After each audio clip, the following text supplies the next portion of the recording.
Another day, another content na naman tayo mga boss kuys. Ito nga pala yung kasama namin si Mama sa Taiwan at kami ay naglakad-lakad at namasyal sa Chiang Kai-shek Memorial Hall. Kasama namin si Mama at si Prince. Siyempre, ito ang kauna-unahang pagpunta ni Mama sa abroad at ito nga pala ay sa Taiwan. Kaya naman tignan po ninyo ang aming mga videos.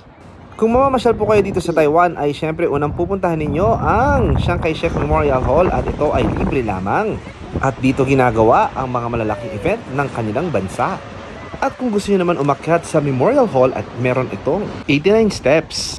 Kasama sa makikita sa Memorial Hall ay ang library at ang museum na kung saan nakatala ang buhay ni Chiang Kai-shek.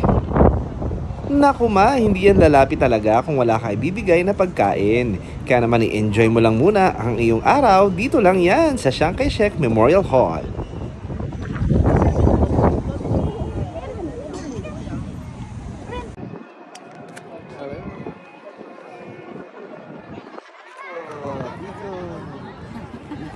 Kaya naman bye-bye muna sa inyong lahat at marami pa tayong videos na ipapakita sa mga susunod na araw. Bye-bye!